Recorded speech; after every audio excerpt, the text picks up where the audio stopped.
Hello, Bookstew viewers and listeners. Once again, I am so lucky to have a returning author with us for the May episode. This has been a year of returning episodes, which makes me feel so gratified that people are still writing despite the difficulties of living in today's world, even though most of the books began 2 years before this, and that people are still being published and having successes. So please welcome Marcia Butler to Bookstew.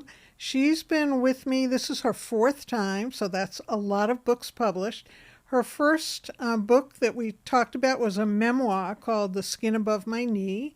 That was in 2017. And then Pickle's Progress, a novel, in 2019. And I must admit that is still my favorite. A very New York-y, wonderful novel.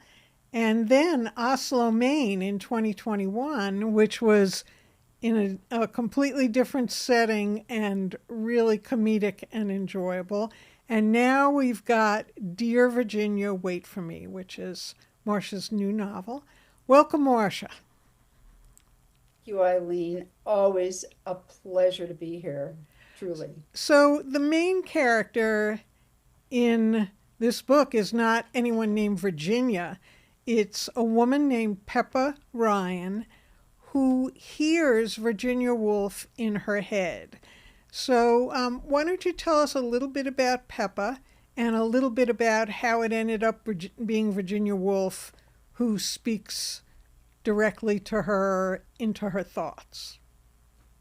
Wow.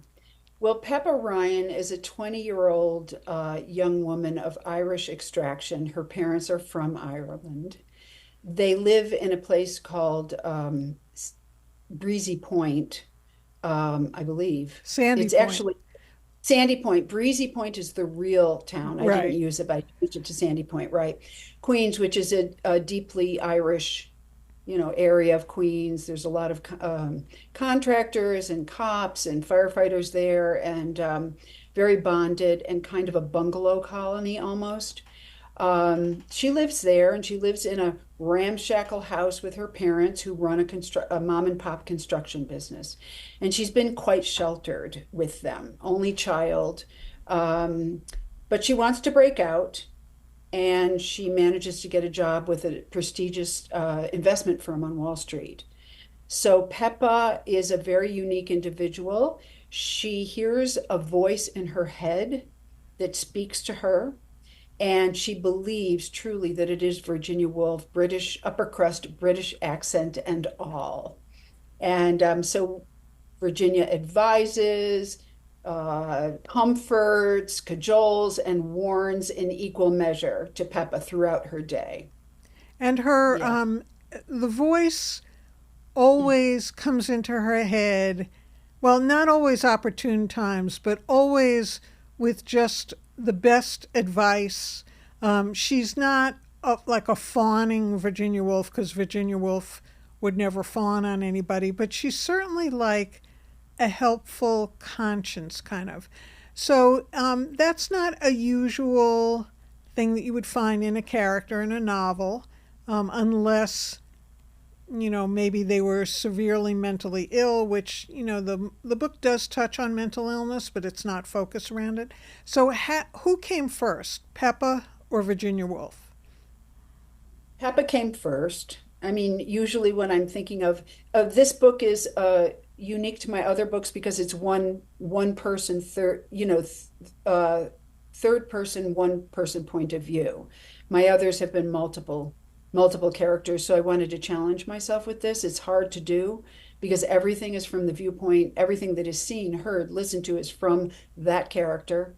Um, so initially, I kind of crafted her as a type of personality that I thought just came to me.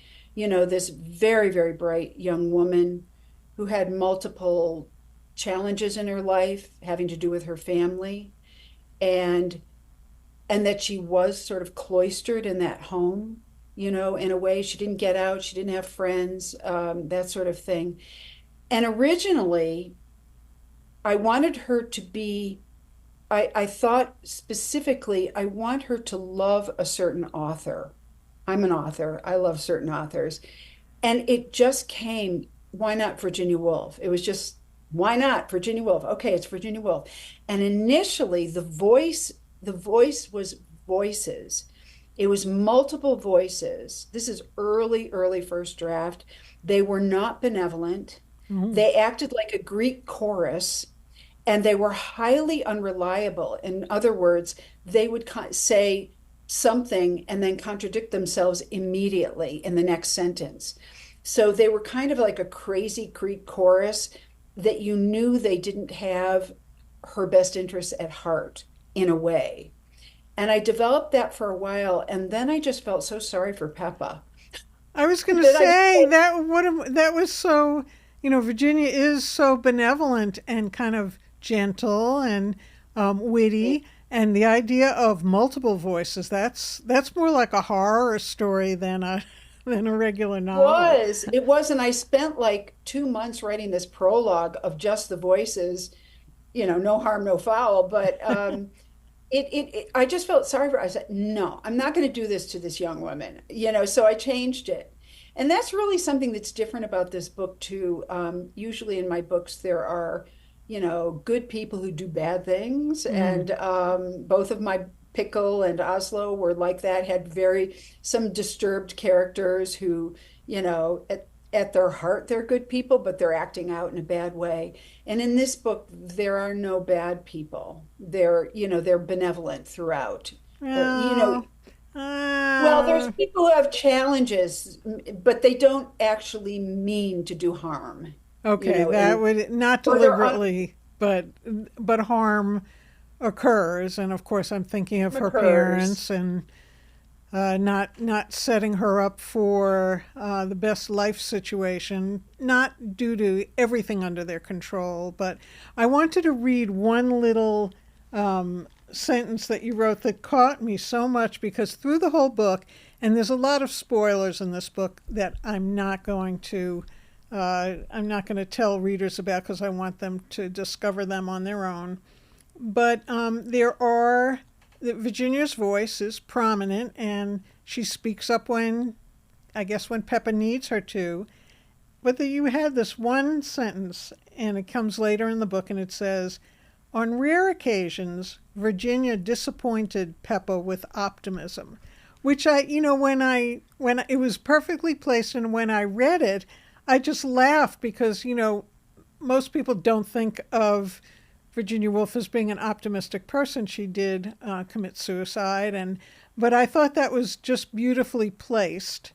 And it was, there are definitely in all of your books, except for really your memoir, there are laughs. You're very skilled in incorporating humor into situations that aren't necessarily humorous, and I think this really happened in this one.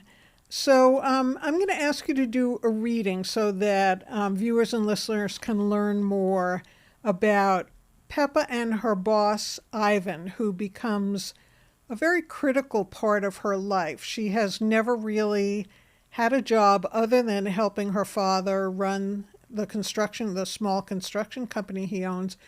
And she takes a course and she's ready to roll. She passes her interviews, and Ivan is quite the character. He is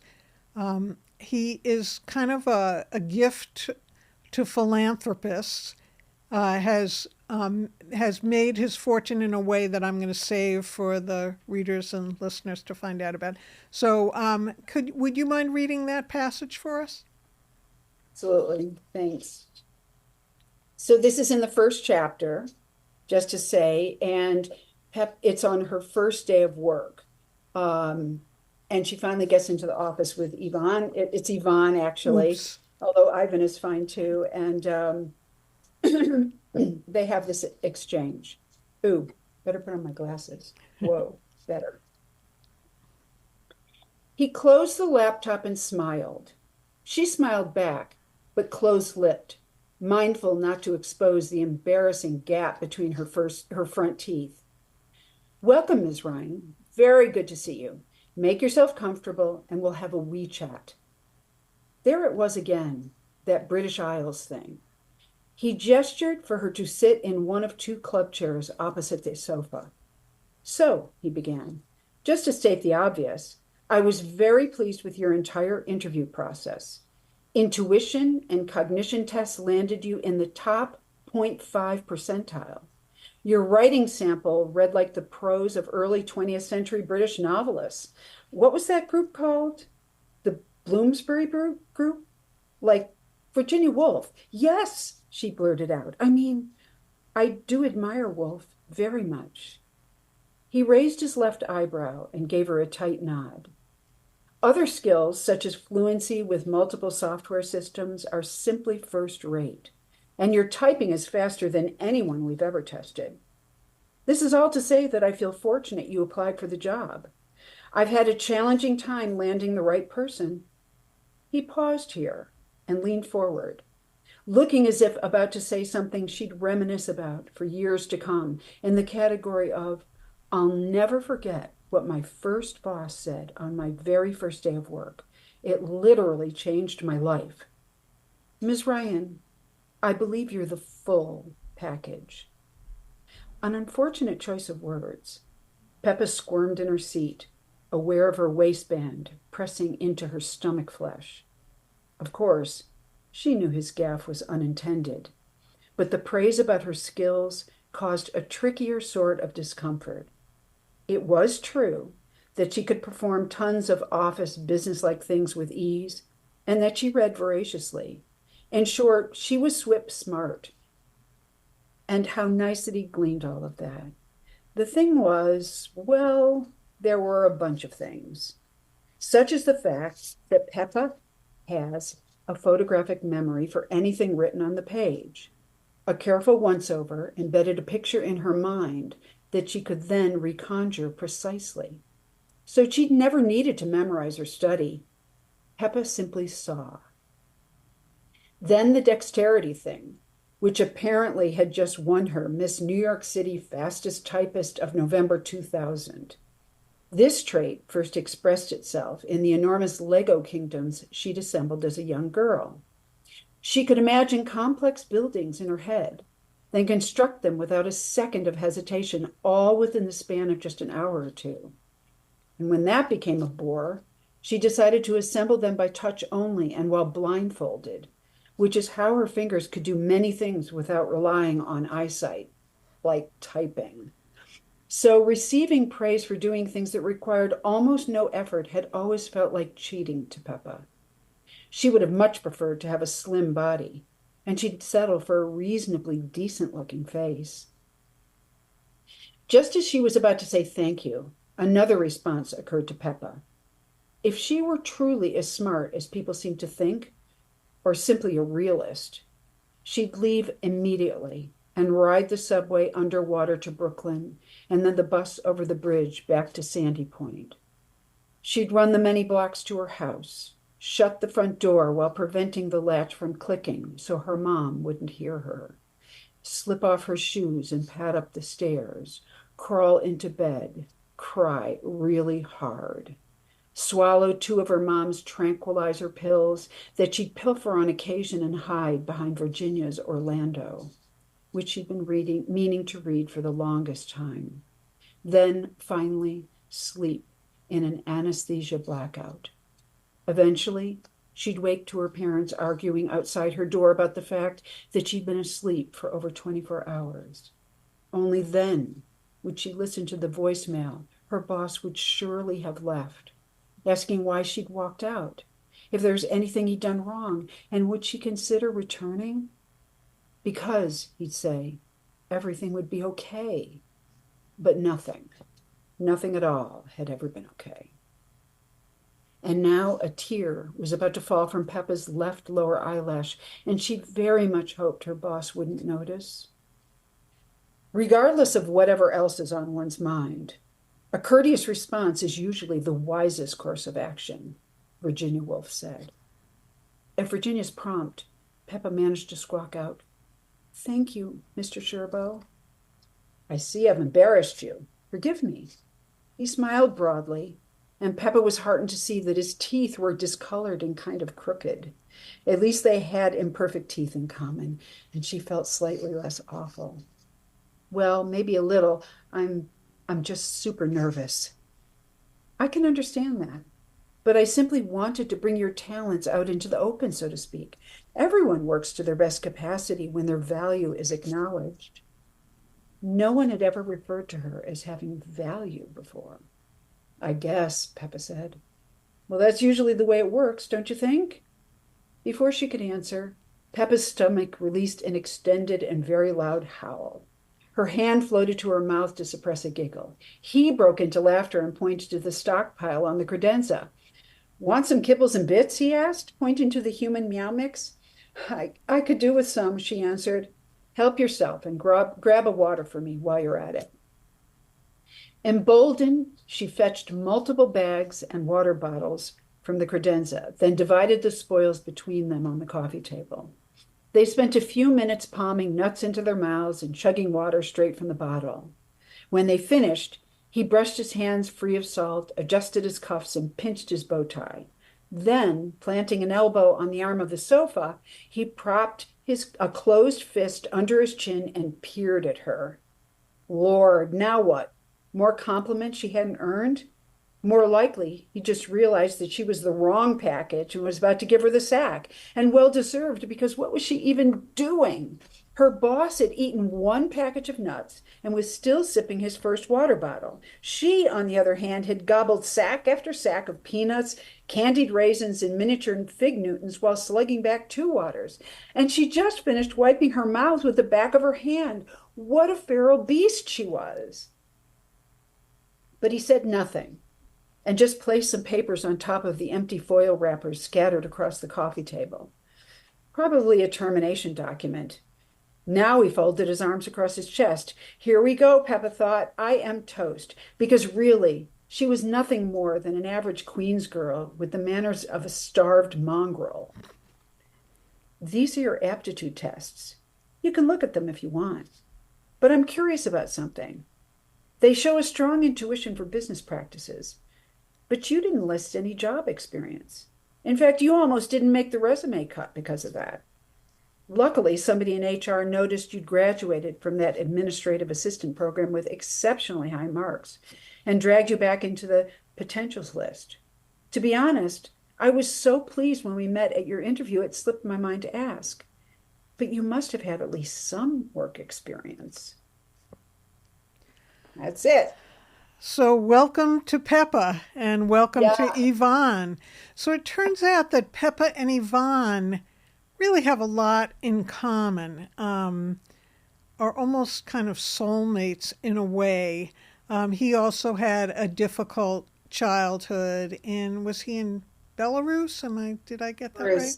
Yes. And during the course of her working for him, they turn out to be this amazing team because his intent really is to be a philanthropist and fund worthwhile business ventures to benefit society in general, which is kind of unusual occupation when you think of, private equity firms and Wall Street and everything. He's like a gem among those.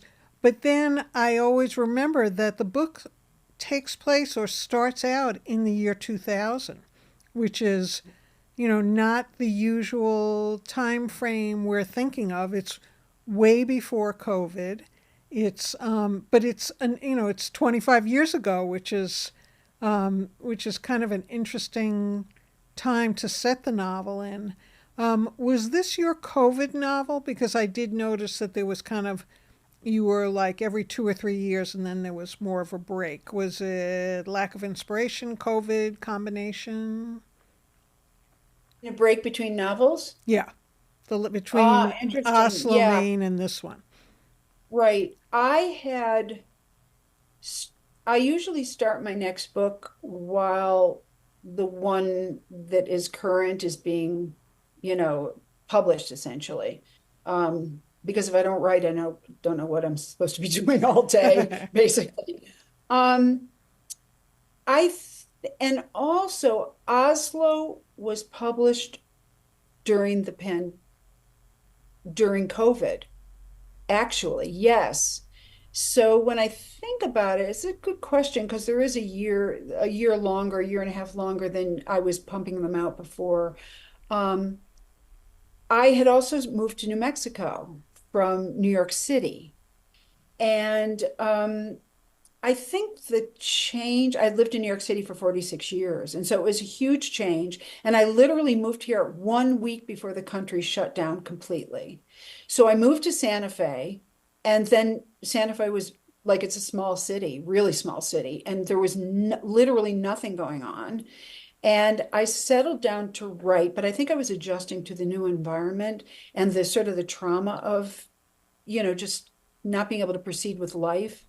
And I went on a lot of day trips throughout New Mexico in the car, just to get out of Dodge. And you can get nowhere really fast when you drive out of Santa Fe. It's like there you are nowhere. And I think I took my time with this novel, and I had a lot of detours. As I said, I spent a lot of time with that Greek chorus situation and really trying to find my legs underneath what type of book it was going to be. And that was always very changing a lot more than usual. I really felt like the plot was finding its own way. I changed a lot at the very end. Things I sort of morphed things. There's, people that came in that hadn't been there for the whole book, to sort of shore up and bring the trusses into the book and make it all be, understandable in a complete environment for which people could read. So yeah, I think it was an adjustment of moving here, being in COVID. I wrote the same amount of time every day. I usually write about 5 hours a day if I can. And I'm lucky enough to have the time to do that. So it just took me longer. And I didn't really, and this is the interesting thing about the Virginia being the voice. I had it be an anonymous voice once I got rid of those mean people, who were the mean chorus. I had it be a voice, but it was unspecified. But then it was an aha moment at the end. Well, like she's into Virginia Woolf. Why not make it be Virginia's voice? And that came very late. So I then had to shore the not bring nuance into that element that Virginia was actually with her, and Virginia's very, very dear to me. And then if I may say, Eileen, I discovered after I got this started, the publishing part started happening again. The book was, with a publisher. I went and reread two of Virginia's novels. I had read her when I was young, of course, but didn't really remember much. I reread Mrs. Dalloway and To the Lighthouse, and I realized in an unconscious way how, specifically in To the Lighthouse, which is straight up stream of consciousness, how the structure of that book actually informed this book in a woo-woo kind of way. She had just read Ulysses, James Joyce, about 4 years before To the Lighthouse was published. She trashed it publicly, vocally, trashed it, called it brackish water. However, a few years later, when she published To the Lighthouse, she utilized stream of consciousness. She utilized all sorts of things. And then that sort of bled into, the idea of Peppa. Really, like, I walk around and I hear conversations in my head all the time. Most people ignore it. I mean, our mind is completely active constantly. All, even in our dream states, it's going on. And it's normal. And sometimes I actually talk out loud to what I'm thinking in my head. I actually do that. And people walk by and go, uh-huh, I'm saying, but it was kind of like, I sort of feel like I have this stream of consciousness thing going on with myself, which I identified, I know this happens to me, is that I talk out loud in public when I'm walking or whatever. So there were all these kind of little tendrils that once I read Virginia again, it kind of was like, oh, this is really connected in a deep way with Virginia Woolf, more than I had ever realized. It was kind of strange and amazing and made me feel really good, I you know? wonder what other voices might you have heard that would have, instead of Virginia, like I don't have the voices in my head of authors, but I frequently hear, this is going to sound silly. I frequently hear Joseph Heller's voice from Catch 22 because that was such an influential book for me growing up or being a teenager. And I read it then, and then my book club read it. And my book club found most of them didn't enjoy it. There were mostly people my age, so it wasn't like, I was dealing with like teenagers or anything. But there were so many memorable characters in there that, you know, that there was a lot to recall and a lot of ridiculous things in life he had kind of pegged so long ago. Now the book is old. But is there anyone else's voice that you could have imagined hearing or that you do hear like Peppa did hear? Oh, gosh. Okay, name 10 then. If Right, it's right. too I hard to mean, pick one. I love, I'm thinking of authors who have an oeuvre where it's a trope, like Philip Roth, I mean, that character, there's a couple of characters he used in all of his books. I, oh, it's so hard, Eileen. I feel like now she's embedded there. I can't Yeah, you betray can't her. you can't I usurp her, can't that's for betray sure. Virginia. Do I you mean, yeah, I'm trying to think. I mean, I love in The Brief Wondrous Life of Oscar Wilde by Junot Diaz. Junior is a fantastic character. Did you read that book? I did. I And did. Junior was an amazing character, so sympathetic, and just you feel for this young man, and people like that. I mean, downtrodden, people who are struggling with who they are, who society believes that they are. Um, yeah, Virginia seems kind of perfect to me. I love her, you know, I and it's interesting. Yeah. I think she's been a presence for such a long time, and she's like a wave that hits each generation. And she's just always there. There's always more to discover. There's always rereads. And of course, this made me think that I should reread Mrs. Dalloway again, which I probably will do. But we're running low on time, and I feel a little bit bad for that gotcha question. But if No, you're no, please. if you're a reader, you have authors' words in your head, and I think this one, Dear Virginia, really reflects you as a reader and as a writer beautifully. And I hope you have wonderful success with it. I really enjoyed it, and I highly recommend it to everybody because of the time frame of it, because of the concept of having that benevolent voice in your head, and because you created, in addition to Peppa and Yvonne, there's also a client of Yvonne's named Gogo, who's really hilarious and who opened for the Stones and Mick Jagger. So you've got a crazy musician in there. So I want to thank you for all the pleasure this novel brought to me and will bring to people, and for joining me again on Book Stew. Thank you, Eileen. It was a complete pleasure. Always, always, always. Thank you. Okay, viewers and listeners, now we should have intrigued you enough, and I left out a bunch of spoilers, for you to run and pick up Dear Virginia. Wait for me.